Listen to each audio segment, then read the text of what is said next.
Hello, welcome to our show. The Title I Parent Program of Dayton Public School presents Parent Connections, parents and schools working together to talk, listen, and connect.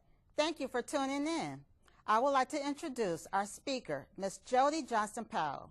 She is a second-generation parent educator, president of Parents Tool Shop Consulting, parenting expert to the media worldwide, and author of 100+ practical parenting resources, including the award-winning book, The Parents Tool Shop, at www.parentstoolshop.com. She will present to you Morning Delays. Good evening, Ms. Powell. Hi, Mrs. Wade. Last time you were here with us, you talked about discipline, but today you're going to talk about morning delays. So why don't you explain to the parents about what you do? What I do is I'm an international parenting expert, so Okay. I do online programming and I travel around the state and the nation doing workshops. Okay. And the Dayton area is the only place that I do my live in-person workshops and get to do wonderful things like this. Oh, okay. All right, and we will have a PowerPoint for our parents this evening, correct? Uh-huh. Okay. Would you like to present?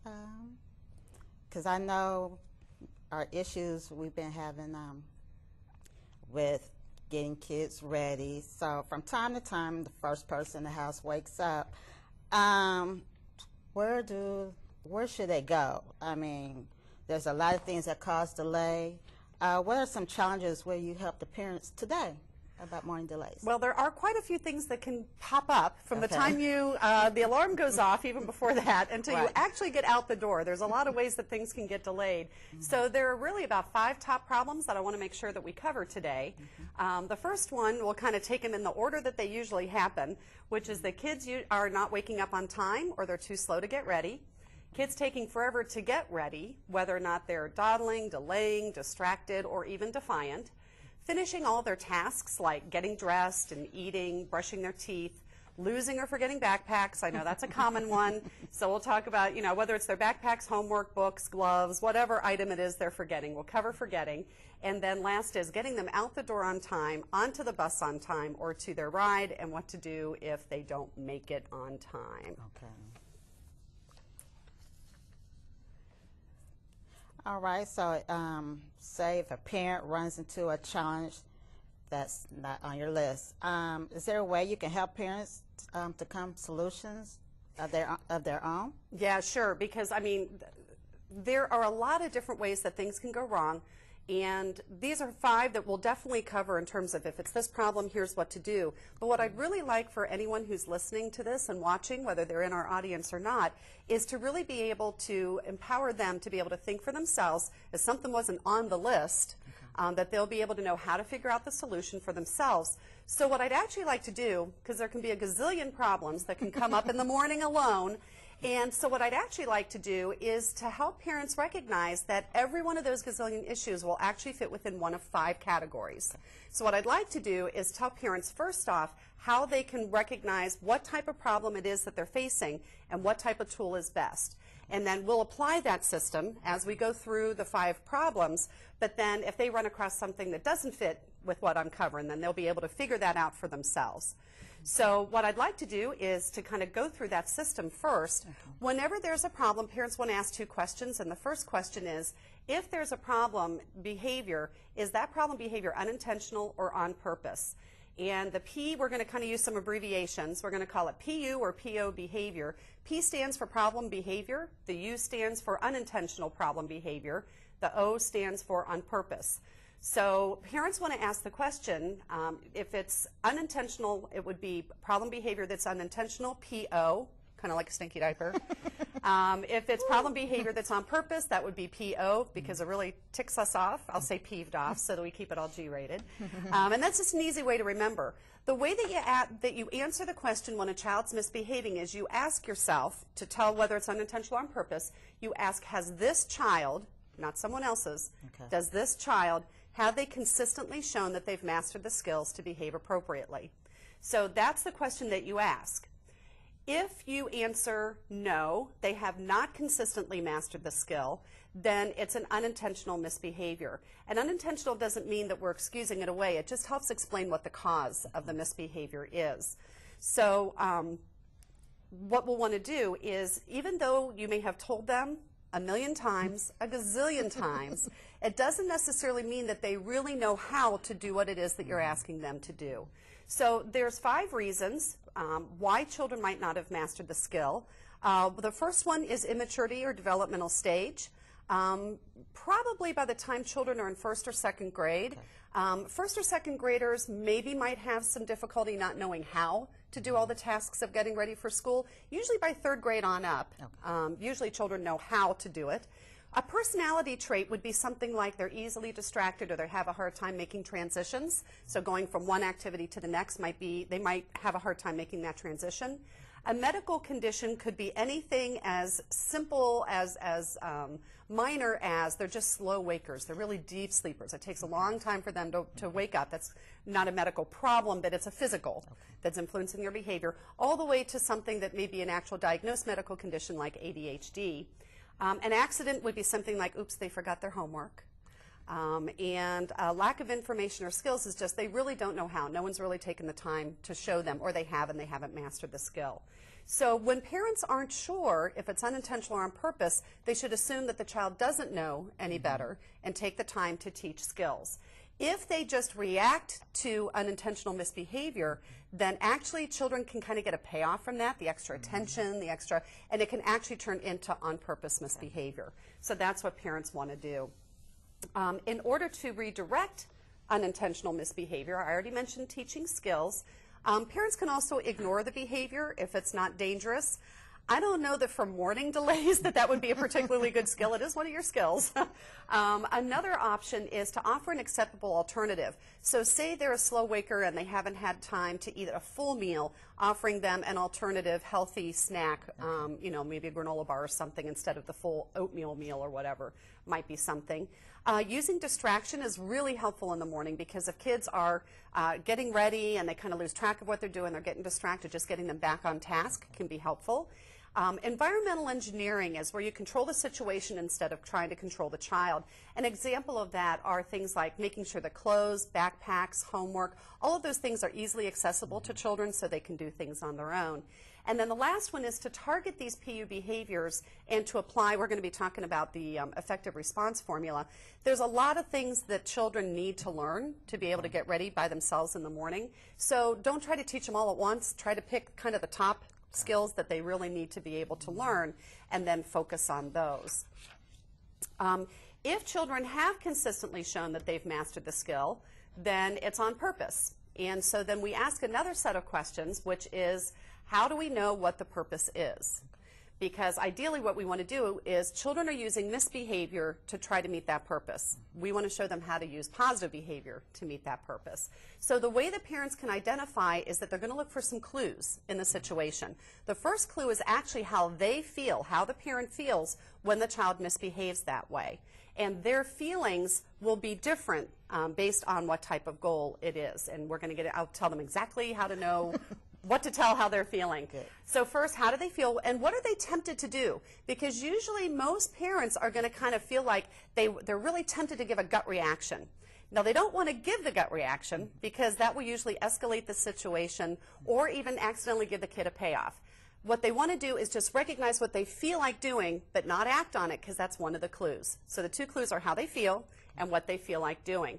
So parents can follow along through the PowerPoint or also through the handout. And I will say I'm willing to send this little cheat. This is like a master cheat sheet that goes on parents' refrigerators. I'm willing to send one to anyone that sends me an email through my website. I'd be happy to do this because we're just going to go through it real quickly, but it's a good little cheat sheet.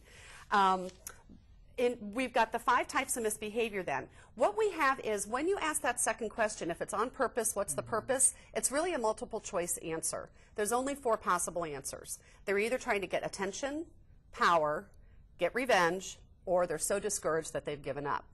So when you add those 4 plus unintentional, you've really only got 5 types of problems that you could be running into in the morning. Really, anytime children are misbehaving, it's going to fall into one of these 5 categories. So I'm just going to review real quick for each one of them generally what you want to do.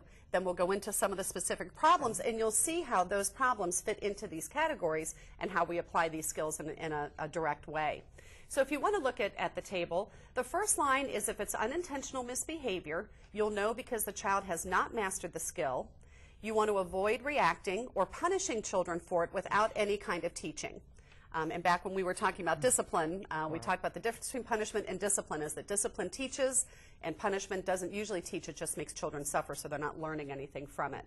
When you recognize it's unintentional, it means children haven't mastered the skill, so you want to teach the skill. When it's on purpose misbehavior, you've got your next 4 rows here.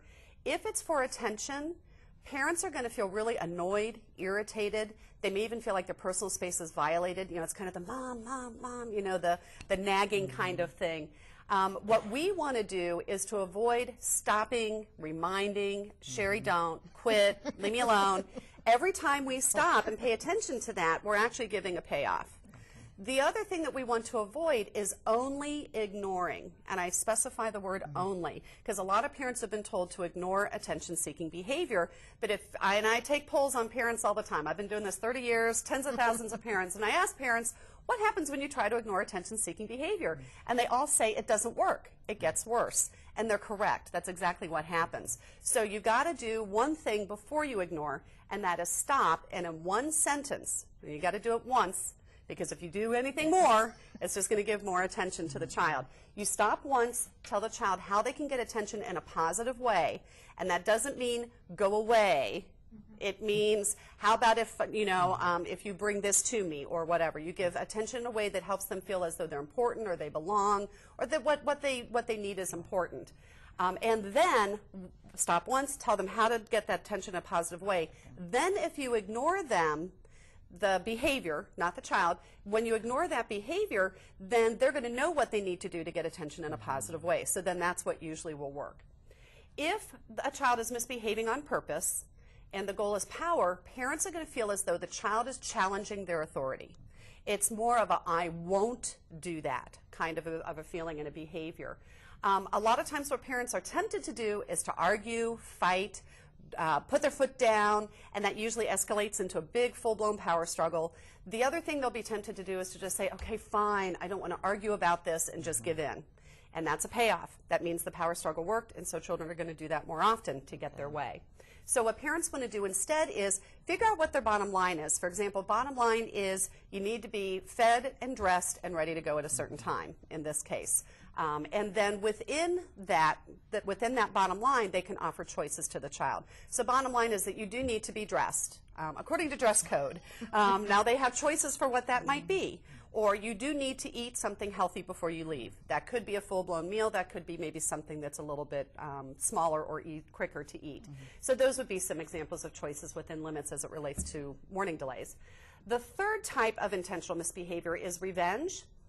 In revenge, the root of all revenge is hurt. So children will get revengeful if they lose a power struggle, if they feel hurt, then they'll try to hurt back. And parents will usually feel a bit of shock. It's usually like one of those shocking, oh my gosh, I can't believe you did that. That's a clue that it's revenge. Parents are going to feel hurt and shocked. What they're going to be tempted to do is to hurt back. One of the ways that parents hurt back a lot of times is to use punishment rather than discipline because they know that's going to hurt.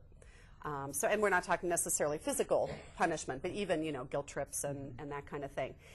That will escalate the situation. Just keep the revenge going. What gives it a payoff, interestingly enough, is showing that you're hurt. So to say something like, Sherry, that really hurt my feelings when you did that. If you were trying to hurt my feelings, I just gave you the payoff. So it's the one time when even a very assertive kind of comment like that actually could backfire. So what we want to do instead is, because the root of the problem is hurt, we want to acknowledge and deal with that hurt first. And then, after we've dealt with the hurt, then address how they express the hurt. Because it's, you know, being hurt isn't right or wrong. That's fine that they're hurt, but they're expressing it in an inappropriate way. If we try to just deal with how they express the hurt first, and we don't deal with the hurt, they're not going to be really listening or feeling like we're caring and dealing with the real issue. So you deal with the real issue first, which is their hurt, then you address how they express the hurt, and then you brainstorm other ideas for, you know, when you're hurt in the future, what could you do that would be more appropriate than that revengeful activity. The fourth type of on-purpose misbehavior is giving up, and this is always very passive behavior, and this is when the child is so discouraged they've just given up. This is more of a I can't. I can't do it. I can't do it. And how parents will often feel when their children have given up is they'll feel helpless, hopeless. It'll kind of be like, I don't really know what else to do. And so parents will be tempted to either give up, which if they give up, that's a payoff for the child because they can give up, or they'll kind of pressure the child, yes you can do it, you're good at that. And if children are truly discouraged, that kind of praise will actually discourage them further. They'll argue with you. No, I'm not, I'm stupid. You know, they'll kind of escalate the situation. Right. So what parents want to avoid praise and pressure, pushing, giving up, all those kinds of things. And what we want to do instead is we want to give the child encouragement because they're deeply discouraged, and then if necessary, we can teach skills. Maybe break it down. If it's maybe something that has a lot of steps, just break it down and help them learn that skill in a way that they can learn it a little bit better. So that's the system that we're going to use. Okay, sounds like you cover pretty much the bases. So parents could tackle any they have. Can you give us some tips of like the top 5 morning challenges to what to do if the kids just won't wake up? Okay, all right, let's start with getting them up and out of bed. So if kids aren't waking up on time or are being too slow to get out of bed, generally speaking, by the time a child's 7 or 8, they're capable of learning how to use an alarm clock. And alarm clocks are key to getting up. So, I'm still learning. Yes, I know. One of the problems, and this would be an unintentional problem behavior, is that they're just really deep sleepers. They're very slow waking up. And some of us adults can relate to that. We've hopefully, as adults, come up with ways of being able to get where we need to go on time. If not, adults can probably take these tips for themselves. One of the suggestions that I offer to parents is if children aren't hearing it or they just keep hitting the snooze button, is to put the alarm clock on the other side of the room so that kids have to get up, walk across the room to turn it off. If that doesn't do it, think about that. You got to wake up all the way to go over and turn it off. If that doesn't work, then have 2 alarm clocks, and you set them maybe 5 or 10 minutes apart. So they may hit this one, but then they still got to get up and walk across the room to turn off that one. Okay. What parents don't want to do is to continue to go in and be the one that is responsible for waking them up, because it's not really teaching children to be responsible for themselves, and alarm clocks are doable. They really are. So, and when children are saying that they can't get up, to just empathize with that, and to let them know that if they're having a hard time waking up, then that's showing you that maybe they're not getting enough sleep. And so then maybe they need to be going to bed earlier. Now, it's important that parents say that in an empathetic, matter-of-fact way, rather than, well, if you're not going to get up, I'm going to make you get up, I'm going to make you go to bed earlier, and I'm going to make you get up, because that kind of a power play is just going to turn into a big power struggle. Then it's going to go from children who can't wake up to children who won't, because we've kind of started a power struggle by using that big power play. So it's important, really important, to word it exactly as I said it, which is, you're showing me you're not getting enough sleep, so that tells me that maybe you need to go to bed earlier and get up earlier. And by following through with that, plus the alarm clock, usually, now that's not to say they're not going to test you to see if you're still going to come in and rescue them, or still come in to wake you up, and or they like the way you wake them up, So maybe it can be, when I see that you're up, then I'll come in and give you that hug, or whatever it is that you do that maybe is a really, my mom woke me up in a really nice way, but kids need to get up. Right. so that we can get moving on to the next step here. So. Okay, we have the kids up and we've gotten this far. How do you keep them moving? How do you get the kids? Okay, we got you up. Now let's move. Yeah. Let's go. Yeah, because sometimes getting kids to get ready in the morning is like, they're just like slow as molasses. So, it's just, you kind of want to light a fire under them, but we're kind of stumbling around in the dark also ourselves. So probably the most important step in getting things moving in the morning and keeping it moving is to really look at the order of the morning schedule. Okay. And to kind of see, it works different for different people, so kind of see what works for your child. For some children, they need time to wake up, get dressed, and then eat. There are other kids that if they can come down and get something to eat, it kind of gets the fire burning. kind of gets them moving a little bit, and then they'll move a little bit better.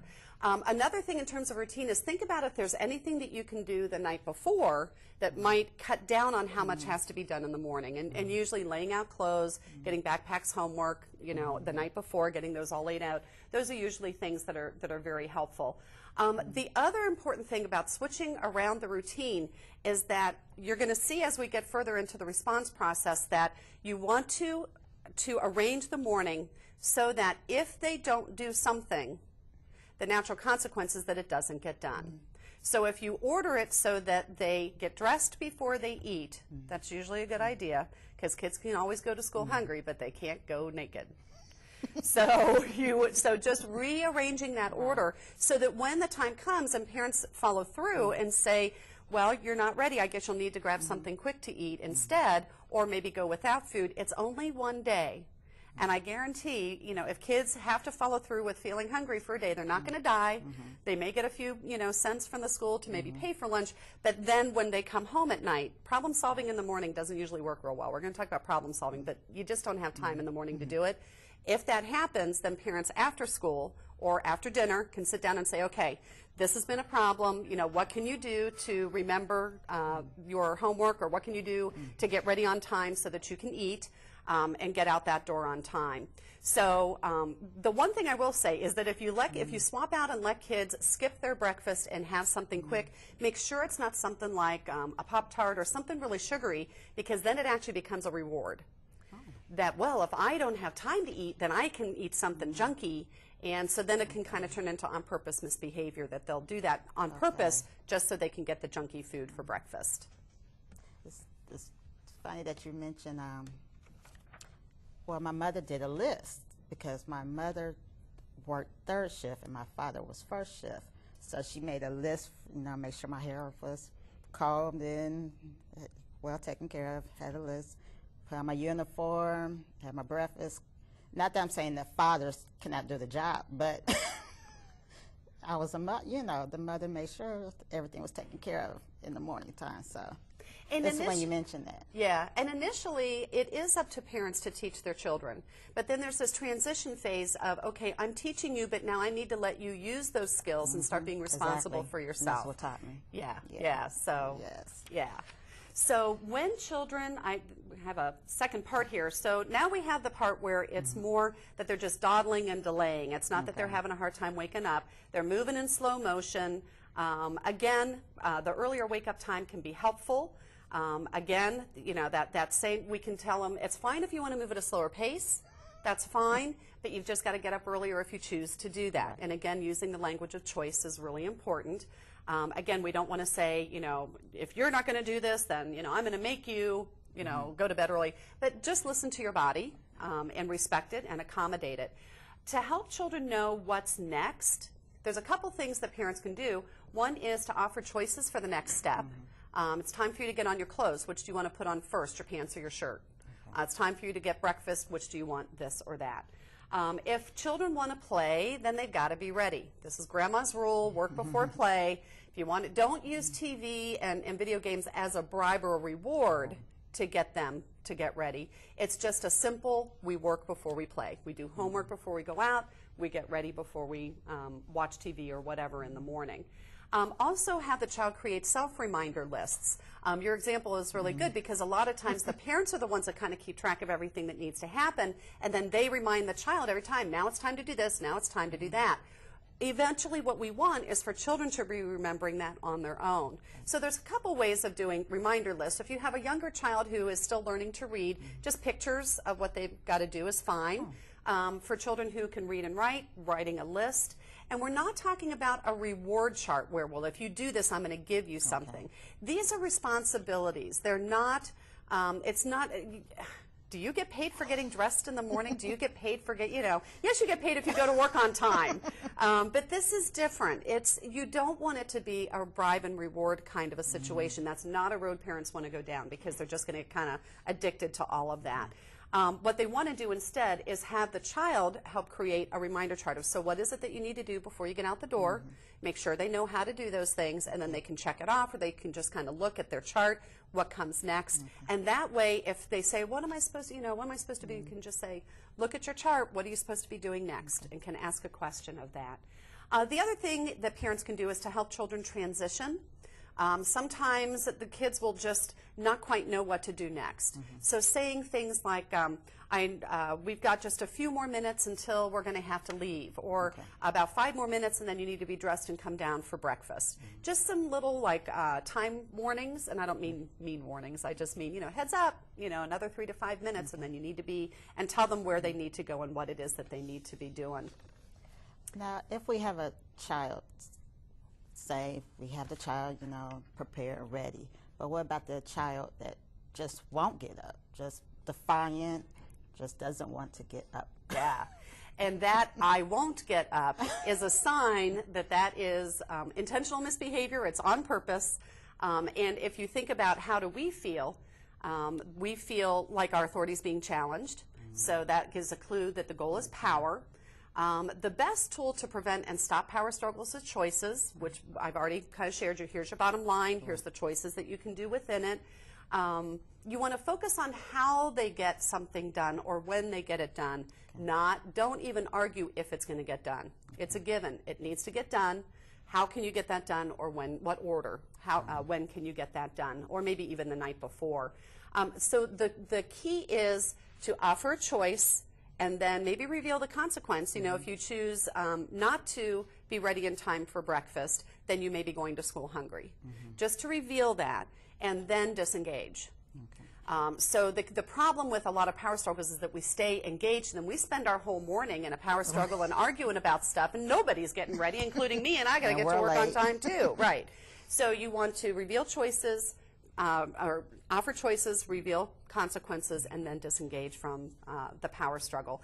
And the other two things that taking that approach will do, number one, it's going to help prevent things from escalating into a power struggle.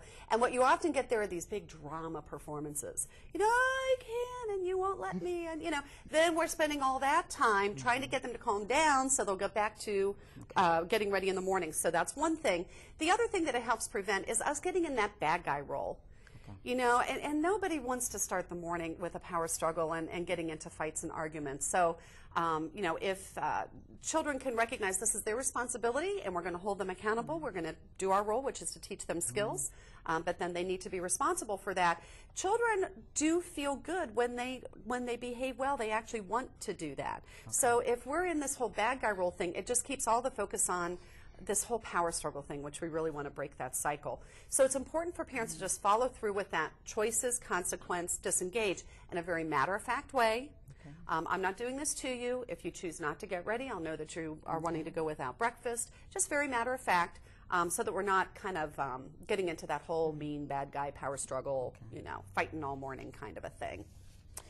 Jody, we're midway to the point and got wonderful topics. What can parents do if the kids just do not finish on time? Okay, so now we're getting to if all the above fails.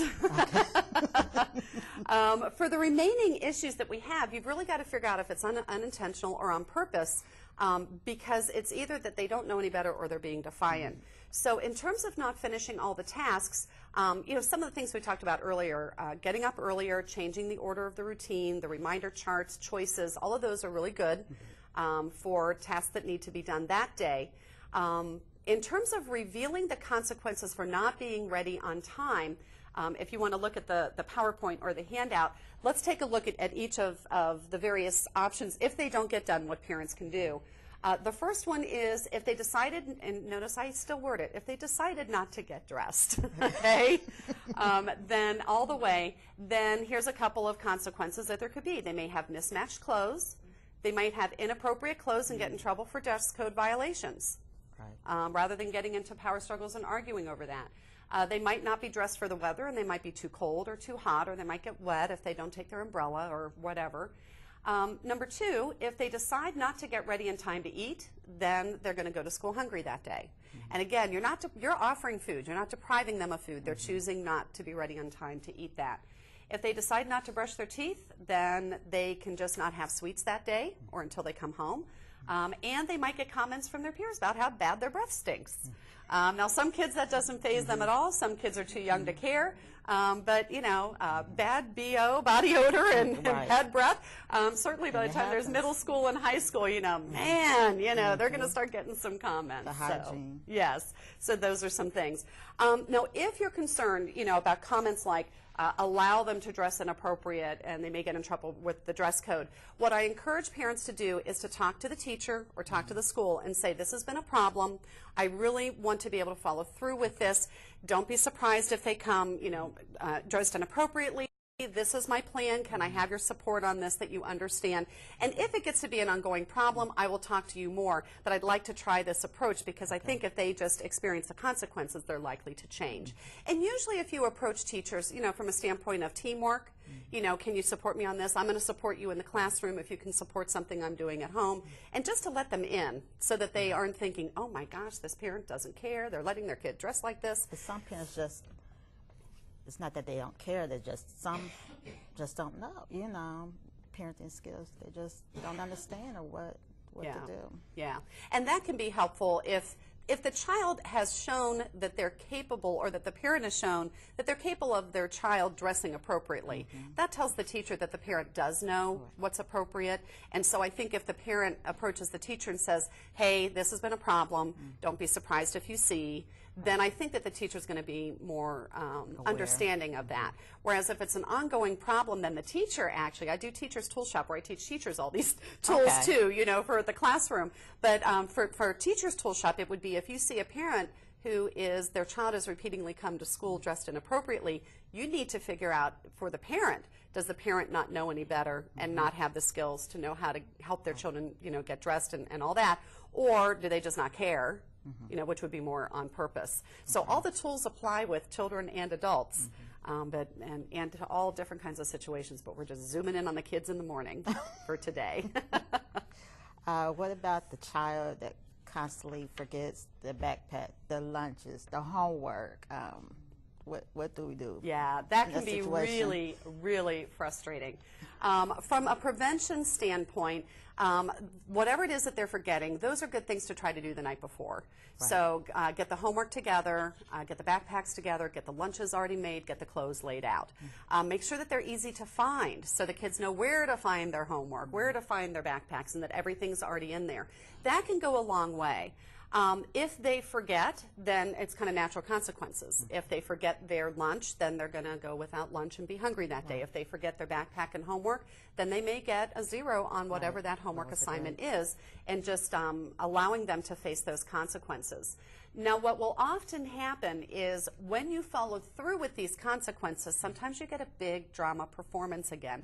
No, oh my gosh, I'm going to die of hunger, or oh no, you know, I'm going to flunk my class, and no, Mom, turn around, or I'm calling from school, no, you have to bring it in.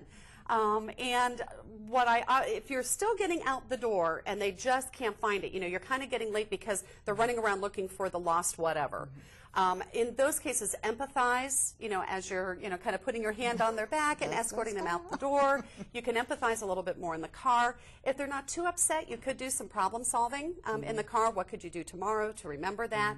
But if they're just totally having a meltdown, or if you're really angry, do not use that drive in the car to be berating them and you're always forgetting, and you don't, because then they get so stressed out, and by the time they come to school they can't concentrate, they're kind of an emotional wreck, and it's not going to start anybody's day out on a positive note. So just make a mental note, we need to deal with this, and so we'll take care of this. You know, when you come home after school, after dinner, we need to sit down and come up with a plan, so how you can remember. And the key is, how are you going to remember your homework? How are you going to remember to bring your lunch? It's not how am I going to remind you, okay? It's what could you do, and we're empowering the child to come up with solutions for themselves so that they can do that. Okay, the child, if you're carpooling, getting ready, they miss the bus, or we have the problems, we miss the bus, get in the car, we have to go, let's go, let's go. What can parents do? How can you help the parents? Yeah, and the answer to that really does depend on whether or not they are riding a bus or whether or not they are getting a ride from you. Okay. So let's take the way that you drive the kids to school and they're not ready. So first of all, if you have more than one child, you cannot make exceptions just for one child, because then everybody in the family ends up being late.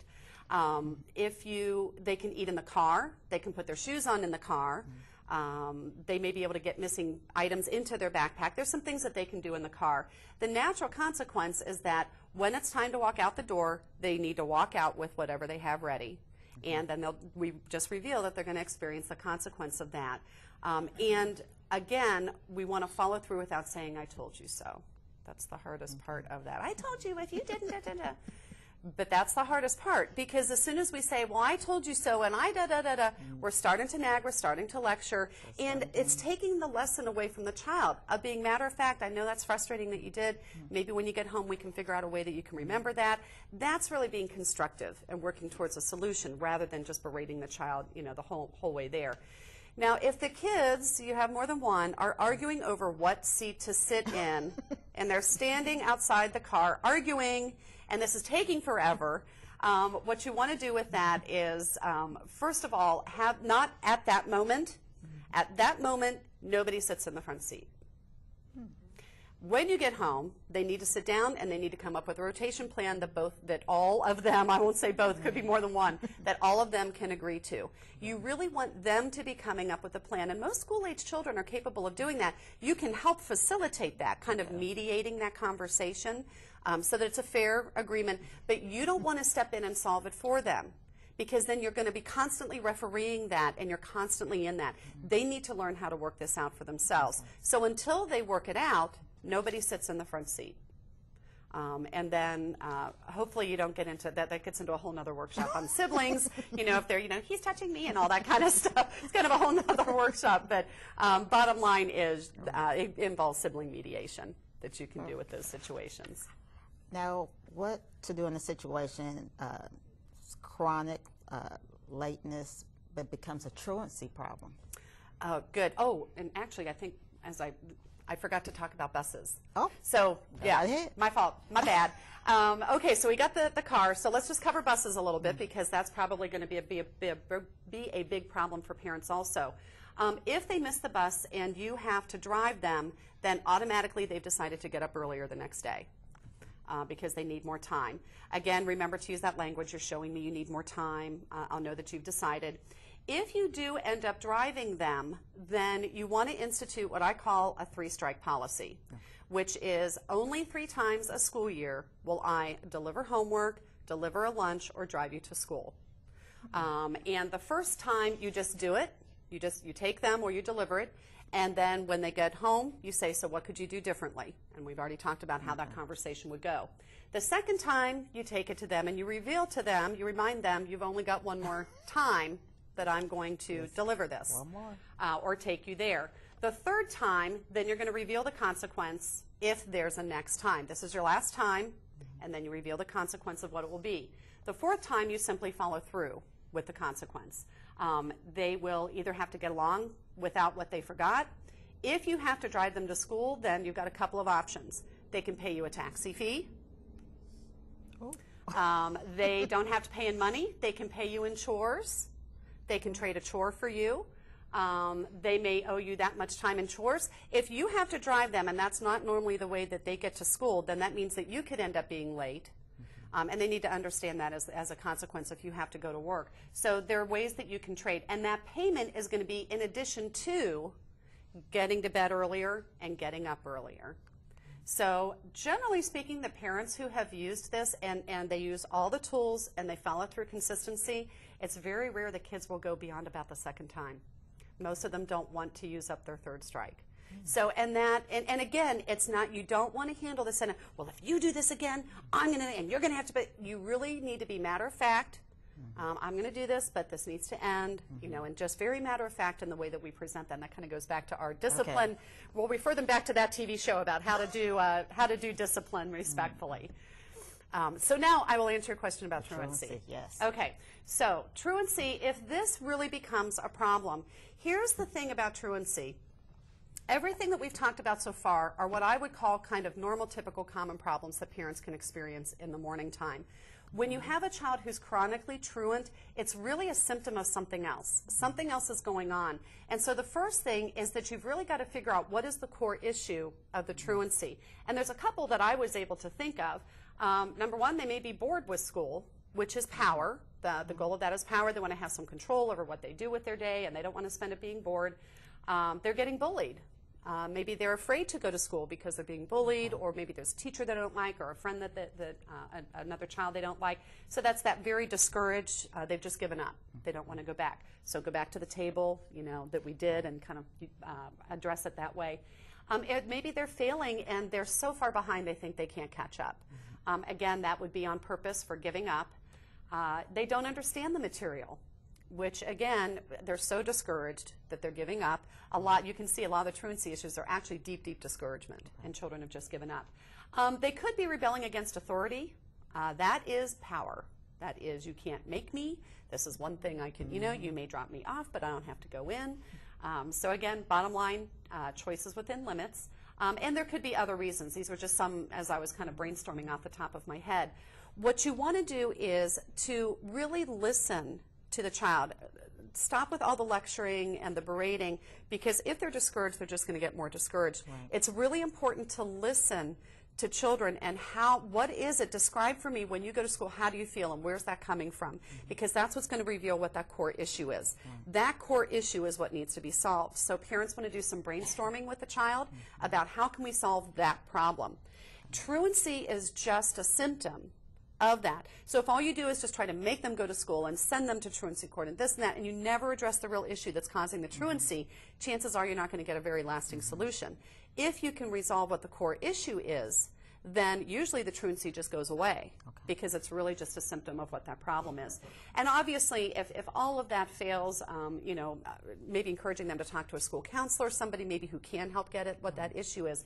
And if not, of consulting the school's truancy policy and finding out, whether or not you have to kind of take the hard road down that route. But I really encourage parents not to do that first. I'd rather see them maybe even working with a community therapist to really kind of work out what that issue is, rather than just taking kind of the hard line all the way down the road. Okay. Say we have the worst case scenario, and none of this works, or maybe parents will say, okay, I tried everything, but nothing is still working. What would you tell that parent? There are really only about 6 reasons why these skills won't work. Part of it is that if you can use all the tools together as a system, that's when you get the best results. A lot of times what parents will do is they'll just use one tool for everything. Like they might use groundings for everything, or with young children it's timeouts. They just use it for everything. So they're not really choosing the most appropriate tool for the task at hand. And that's why as we were going through it, it's like if it's this kind of a problem, as you can see, truancy is a good example. Truancy can be unintentional, or homework issues can be unintentional or on purpose. It's not if they're having a truancy issue, there's one thing to do. But there's only those 5 types of misbehavior. So if parents can figure out what type of misbehavior it is and take that path in their response, then it almost always consistently works. Again, there's things in prevention and there's things in discipline that if you don't kind of use the whole process in an effective way, then you may not get good results. So parents want to choose the most effective tool. They want to use them in a certain order. A lot of times parents will go right to discipline, and they're skipping over some opportunities to prevent the problem or teach the child skills. So it's going to keep happening again. They want to use the tools properly. I had a couple comments about make sure you say it this way so you don't start a power struggle, using threats instead of choices. Parents want to use the tool long enough for change to occur. And a lot of times what I'll hear parents say is, I've tried everything and nothing works. And when I really listen to what it is that they're trying, they actually had a really good plan. They just didn't stick with it long enough to see results. So sometimes they need to do that. We need to adopt healthy beliefs so that we're not perceiving things, like, oh, well, all teenagers are going to rebel, all teenagers hate school, and so then maybe we just don't do anything about it. That wouldn't be a helpful belief for a parent to have, because then they really wouldn't handle it in the most productive way. And then looking for a deeper problem, I think the truancy issue was a really good example of that, is that that's the behavior, but there's really a deeper problem that needs to be solved. So those would be the reasons why they might not work. Okay. If you have any questions, you may call in live at 7222. Do we have any questions from the live audience?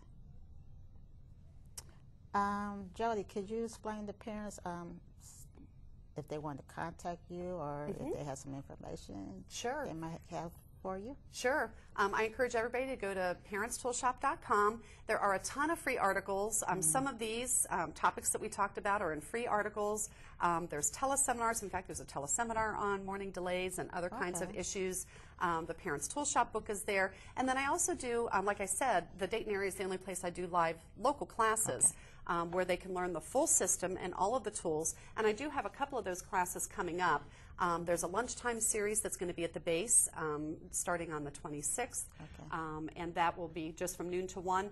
And then I'm doing a class in Oakwood for parents of preschoolers. So I don't know if that will be, you know, since this is for the school system, but at least those of your parents who have preschoolers still, that's going to be in Oakwood. And so if people want information for that, they can just go to parentstoolshop.com. They can get flyers. They can register online. They can get the book. And I will give my, my email address because I said that anybody who wanted the cheat sheet, I'd be happy to send that to you by email. If you just send an email to info@parentstoolshop.com and just say that you saw the show and that you want the cheat sheet, I will send that to you, and you can just print that out and put that on your fridge. Okay. All right. I want to thank you so much for a wonderful presentation. Okay. On behalf of Dayton Public Schools, Office of School Improvement and External Resources, we would like to thank you for joining us today. A special thanks to our presenter, Ms. Jody Johnson-Powell. Thank you for so much for tuning in to Parent Connections, where parents and schools are to talk, listen, and connect. Thanks for tuning in. Have a wonderful evening.